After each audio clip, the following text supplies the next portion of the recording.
시어머니는 시집살이를 시키기로 작정을 한 것인지 하루도 빠짐없이 저를 불러댔어요.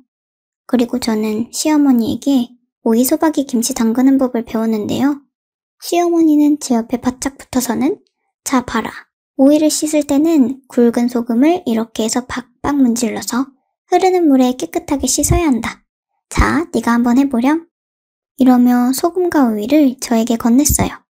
오이와 소금을 건네받은 제가 시어머니를 따라 흉내를 내기 시작했는데 아직 서툴기만 한 그런 제가 영 마음에 들지 않은 것인지 시어머니가 그렇게 한쪽만 하지 말고 오이를 돌려가면서 해야지 라고 잔소리를 합니다. 그리고 저는 그런 시어머니의 말을 하나도 빠짐없이 듣기 위해 집중을 해야 하는데 그래야 하는데 자꾸만 눈물이 나와서 앞이 잘 보이지가 않습니다. 그런 저를 보면 시어머니가 아이고 또 울어? 너를 어쩌면 좋니? 라고 핀잔 아닌 핀잔을 하고 저는 시어머니에게 어머님 저 못하겠어요. 저 정말 못하겠어요. 라고 하며 시댁을 나와버렸습니다. 그런 저를 보며 시어머니가 예 수연아 아휴 저걸 어째 그래 라고 나무라는 소리가 들려오는데 저는 그런 시어머니를 그냥 본체 만채 문 밖으로 나와버렸습니다. 하지만 흐르는 눈물이 멈출 생각을 하지 않고 가슴이 너무 답답하기만 했어요. 저는 얼마 전까지 직장을 다니던 사람이었어요. 대학을 졸업하자마자 들어간 회사를 참 성실하게 잘 다녔었는데요. 얼마 전에 시어머니 때문에 회사를 그만두게 되었어요. 회사를 그만두었다는 제 말을 들은 시어머니는 잘 다니던 회사를 왜 그만둬? 너 그 회사에서 꽤 인정도 받았고 일도 좋아했잖아 라고 말을 했어요. 어머니 어떻게 그래요? 어머님이 지금 일하고 제가 눈물을 머금은 채 차마 말을 잇지 못했는데요. 내가 왜? 내가 뭐가? 라고 말을 하며 시어머니가 다시 한번 목소리를 높였지만 시어머니는 그러는 동안에도 제 손을 꼭 잡고 놓질 않고 있습니다. 제가 그런 시어머니의 마음을 어찌 모를까요? 어머니, 저 어머니와 조금 더 가까이 있고 싶어요. 그리고 어머니가 주신 김치가 세상에서 제일 맛있는데 그것도 배워야 하고 그리고 좀 쉬고도 싶고 라고 말했는데 요즘 저는 제가 무슨 말을 하는지도 잘 모르겠고 그냥 아무 말이나 하고 있는 것 같네요. 그런 제 말에 시어머니는 그게 무슨 말이야? 왜? 내가 아프니까 너 미안해서 그래서 그만둔 거지 라고 제 말을 끝으로 어머니가 물었습니다. 그런 어머니의 말에 저는 그저 고개만 저을 뿐 대답도 하지 못하고 눈물만 흘리고 있었죠. 하려면 내 뱃속으로 낳은 자식들이 해야지. 네가 왜 고생을 하려고 해? 라고 시어머니가 다시 물었지만 저는 아무 말도 하지 못했어요. 우리 시어머니는 항상 그랬어요. 강단 있고 현명했고 착하셨습니다. 그런 시어머니를 보며 문득 상견례를 하던 때가 생각이 나네요. 우리 친정은 딸이 3명이고 제일 막내 동생이 아들이었어요. 아들을 낳으려고 애를 4명이나 낳았다는데 결국 아들이 태어났고 부모님은 아들과 딸을 항상 차별했어요. 어느 정도였냐면요. 상견례를 하는 도중 우리 시어머니가 엄마에게 우리 아들이 그동안 자취하면서 가전제품 같은 건 다 사둬서 꼭 산다면 침대나 하나 사면 될 것 같네요. 나머지는 안 해도 될 거예요. 그리고 혼수도 생략할까 하는데 사돈 생각은 어떠신지요? 라고 물었는데요. 시어머니의 물음에 우리 엄마라는 사람이 덩 굳었네요. 괜찮아요. 라는 말을 했어요. 그런 엄마의 말에 시댁 가족들 뿐만 아니라 우리 가족들도 얼굴이 벌겋게 달아올랐었어요. 엄마라는 사람은 항상 그랬거든요. 어떻게 하면 딸들의 돈을 빼앗아 가서 아들한테 줄까 그 생각뿐이었거든요. 그때 당시 제 마음이 찢어지는 듯이 아팠어요. 엄마의 말을 듣고 있던 순간 시어머니와 제가 잠시 눈이 마주쳤는데 저는 그냥 나가버릴까 하는 생각마저도 들더라고요. 우리 부모님이 그렇게 창피하고 싫을 수가 없었어요.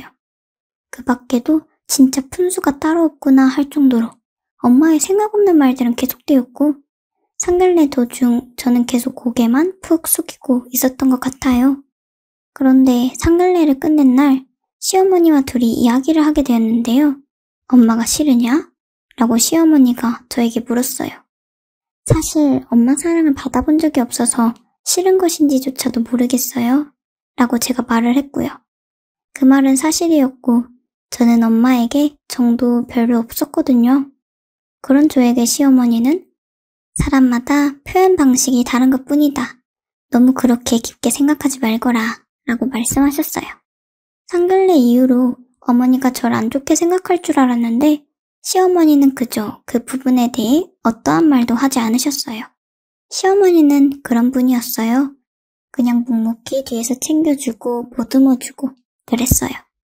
제가 임신을 했을 때도 이상하게도 도토리묵이 그렇게 먹고 싶더라고요. 우리 시어머니가 음식을 정말 잘했거든요. 그런 시어머니가 결혼 후 가끔 도토리묵을 만들어주곤 했는데 그게 그렇게 먹고 싶었어요. 정말 계속 도토리묵이 눈앞에서 왔다 갔다 하는데 마트에서 사서 먹어보기도 했는데 시어머니가 직접 만들어준 것과는 맛이 너무 달랐어요. 그렇게 참다 어머니, 저 어머니가 만들어주신 도토리묵이 너무 먹고 싶어요. 라고 시어머니에게 전화를 했어요. 그런 제 말에 시어머니는 그래, 그럼 내가 저녁에 만들어서 가지고 가마 라고 말을 하고는 정성껏 만들어서 우리 집에 가져오기도 했어요. 도토리묵이 생각보다 손이 많이 가는 음식이었지만 시어머니는 귀찮은 내색 한 번 없이 항상 그렇게 챙겨줬어요. 그 뒤에도 저는 어머니, 오이소박이 김치가 먹고 싶어요. 해물파전이 먹고 싶어요. 라고 수시로 말을 했지만 시어머니는 항상 음식을 준비해 주셨어요. 그러다 어느 날은 시어머니가 만들어준 잔치국수를 먹는데 갑자기 눈물이 쏟아지는 거예요. 먹다가 가만히 생각해보니 입덧 중에 엄마가 만들어주었던 음식은 하나도 생각이 나지 않았어요. 그런 부분이 갑자기 참 씁쓸하기도 하고 슬프기도 하더라고요. 다른 사람들은 임신을 하거나 하면 친정엄마가 만들어주던 음식이 그렇게 생각난다고 하던데 저는 오로지 시어머니가 만들어준 음식들만 생각이 났으니까요. 아마도 시어머니의 사랑과 정성이 가득 들어간 음식들이라 그러지 않았나 싶네요. 그렇게 아이를 낳고 산후조리원에서 나온 뒤로도 시어머니가 몸조리를 해줬어요. 시어머니가 몸조리 해준다는 것이 결코 쉬운 일이 아니었지만 시어머니는 너희 시누이도 내가 몸조리 해줬어. 한번 해봤으니 이번에는 더 잘할 수 있을 거다 라고 말했어요. 그리고 시어머니는 정성을 다해 몸조리를 해줬어요. 하지만 친정엄마는 아이를 낳고 딱 한 번 찾아왔었는데요. 친정엄마가 온다고 하니 시어머니가 얼른 자리를 비켜주시더라고요. 그런데 친정엄마가 와서는 점심을 해준다며 주방에서 매운탕을 한다더니 매운 동태탕을 끓여서 왔더라고요. 그것도 엄청 매운 동태탕을 말이죠. 그런 엄마를 보며 제가 나 모유 수유해야 돼서 이런 거 못 먹는데 라고 말을 했지만 엄마는 유난 떨기는 이거사. 우리 때는 이런 것도 없어서 못 먹었어 라고 말을 하며 그 많은 동태탕을 혼자 다 먹다시피 하고는 봉투에 돈 10만 원을 넣고서는 선심 쓰듯이 놓고 가버렸어요. 저는 그 와중에 돈 10만 원씩이나 넣은 것을 보며 웬일이지? 라는 생각이 들 정도였어요. 잠시 엄마가 가고 나서 시어머니가 다시 오셨는데 싱크대에 설거지가 한가득인 것을 보고는 바로 설거지를 시작했고 설거지가 끝난 다음에는 아무 말 없이 미역국을 끓여주셨어요. 참 달라도 어쩌면 그렇게 다를 수가 있을까요? 저는 그렇게 친정엄마에게 점점 정이 떨어져 나갔던 것 같아요. 그래서 친정에는 발걸음도 잘 하지 않게 되었어요. 가봐야 돈 달라는 이야기뿐이어서 남편 보기에도 민망할 정도였으니까요. 반면에 시댁에는 정말 자주 갔었는데요. 시어머니는 항상 맛있는 음식 잔뜩 만들어주곤 했어요. 특히 우리 시어머니 김치는 정말 맛있었는데요. 이제 갓 담근 김치를 쭉 찢어서 갓 한 밥 위에 올려 먹으면 그렇게 맛있을 수가 없었어요. 아, 글을 쓰다 보니 그 김치가 또 생각나서 눈물이 나려고 하네요. 김치 하나만으로 밥 한 공기가 부족할 정도였어요. 그런 저를 보며 시어머니도 그렇게 좋아할 수가 없었는데요. 다른 집 며느리들은 시어머니가 김치 해주면 몰래 버린다고 하던데 우리 집 며느리는 참 싱통방통해 라며 한박 웃음을 짓기도 했어요. 아마도 저는 시어머니 음식을 먹으면서 엄마에게서 한 번도 받지 못한 사랑을 받고 있다고 생각했던 것 같네요. 그렇게 제가 시어머니의 음식을 좋아하자 시어머니는 반찬 등을 자주 만들어서 우리 집에 가져다 줬고 저는 정말이지 반찬 걱정 없이 살았던 것 같아요. 그런데 이제는 그런 시어머니의 김치와 반찬을 먹을 수가 없게 되었네요.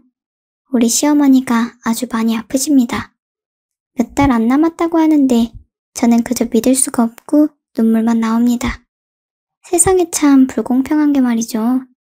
이제야 사람 사는 것 같았는데 이게 무슨 일이란 말입니까? 그리고 시어머니는 그때쯤 저에게 김치 담그는 법과 반찬 만드는 비법을 알려주겠다고 하셨는데 저는 계속 눈물이 나서 못하겠다고 투덜거리고 있었고요. 음식을 배우다가 그렇게 나가버렸는데 마음이 좋지가 않았어요. 저는 그냥 이기적인 사람인가 봅니다. 지금 많이 힘이 드신 시어머니 생각보다는 시어머니 없이 앞으로 세상을 어찌 살아가야 하나 그 생각밖에 없는 정말 나쁜 며느리입니다. 아침에 눈을 뜨면 그냥 겁부터 나요.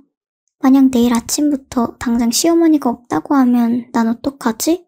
난 앞으로 누구한테 의지하고 살지? 그런 생각만 가득해요. 남편이 있지만 시어머니의 그늘과 남편의 그늘은 엄연히 다른 것이니까요. 그런 제가 걱정이 되는지 시어머니 얼굴에 근심이 가득했습니다. 그리고 잠시 후에 제가 쭈뼛쭈뼛 다시 시댁에 들어갔는데 시어머니가 이미 오이소박이 김치를 마무리하고 있었고 얼굴이 많이 피곤하신지 조용히 침대에 누우셨습니다. 그리고 저도 그런 시어머니 옆에 조용히 누워서 시어머니 얼굴을 바라보는데 또다시 눈물이 앞을 가리네요. 그렇게 깜빡 잠이 들어버렸고 잠시 후에 언뜻 잠에서 깼는데 시어머니가 저를 바라보면서 제 얼굴을 쓰다듬어 주셨어요. 엄마 정이 없어서 내가 더 오래오래 사랑 주려고 했는데 불쌍해서 어쩌누? 라고 말을 합니다. 그 말에 제 눈에서는 눈물이 비 오듯이 쏟아져 내렸고 시어머니가 조용히 아가, 서로 부족한 것이 많았지만 네가 내 며느리여서 참 고마웠다 라고 말을 하십니다. 어머니는 항상 뭐가 그리도 고마운 것일까요? 제가 더 고맙다고 했는데 말이죠. 그리고 시어머니는 아프신 와중에도 음식 만드는 법을 저에게 전수해 주시느라 바쁘셨는데요. 저는 그런 시어머니의 말을 빼놓지 않고 하나하나 다 받아 적었어요.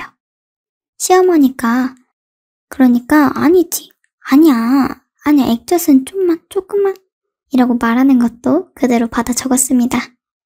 그런 저의 모습을 보면서 시어머니가 그건 안 적어도 된다 라며 활짝 웃었어요. 그런데 시어머니는 아직 모르고 있습니다. 제가 시어머니의 목소리를 녹음하고 있었다는 것은 말이죠. 가끔씩 어머니가 그리운 날 꺼내서 들어볼까 합니다. 그런데 그런 시간들조차도 행복한 시간들이었네요. 지금은 시어머니가 병원 중환자실에 있는 시간이 늘었으니까요. 얼마 전까지만 해도 저를 알아보셨는데 이제는 저도 못 알아보시네요. 그런 시어머니를 보며 눈물이 앞을 가리지만 꾹 참아보려고 합니다. 친정엄마가 와서는 네 친부모도 아니고 뭘 그렇게 유난을 떨고 그러냐? 라고 하는데 그 와중에도 저에게 돈을 조금 빌려달라고 하더라고요. 남동생이 결혼할 것 같은데 집을 얻어줘야 하니까 돈이 부족하다고 말이죠. 너희 시어머니 돌아가시면 재산 다 너희들 거 아니야. 그러니까 네가 좀 어떻게 해봐. 모름지기 아들이 잘 되어야 집안이 잘 되는 거다. 라고 말을 하면서 말이죠. 그런 엄마에게 앞으로 나 찾지도 말고 우리 그냥 얼굴 보지 말고 살자. 라고 해버렸네요. 그런 저에게 엄마가 갖은 욕설이란 욕설은 다 했는데요. 지금 상황에 그게 할 말인가요? 정말 소름 끼치도록 싫었어요. 그렇게 지금은 친정엄마에게 연락 오는 것도 다 차단했고 남편에게도 받지 말라고 했네요. 그리고 저는 오늘도 시어머님과 함께 병원에 있습니다. 사람을 잘 알아보지는 못하지만 제가 말을 하면 얼굴을 움찔움찔 하시는 모습이 제가 온 것을 아시는 것 같아요. 그리고 저는 그런 시어머니 귀에 대고 오늘도 조용히 속삭입니다. 어머님, 저 오늘 오이소박이 했는데 액젓을 좀에만 넣었어요. 아주 좀에만. 이라고 말하는데 목이 메어옵니다. 그리고는 그런데 아무리 해도 어머님이 해준 맛이 안 나요. 어머님, 저 어떡해요? 어머님, 눈 좀 뜨시면 안 돼요? 라고 어머니의 얼굴을 간절하게 바라봅니다. 제가 그런 말을 할 때마다 어머님의 얼굴이 미세하게 떨리는 것 같은데 그냥 저 혼자만의 착각일까요? 하지만 저는 비록 그것이 착각일지라도 우리 어머님이 제 이야기를 다 듣고 있다는 것을 믿고 있어요. 그리고 정말 제 욕심일지는 모르지만 비록 중환자실지만 그냥 이대로 오래오래 있어만 주셨으면 좋겠는데 제 욕심이겠죠. 지금 어머님이 많이 힘이 드실 테니까요. 우리 착한 시어머님을 이제는 보내드려야 하는데 저는 무섭기만 합니다. 어머님, 정말 많이 사랑해요. 어머님의 하나밖에 없는 철없는 며느리가 보냅니다. 입니다.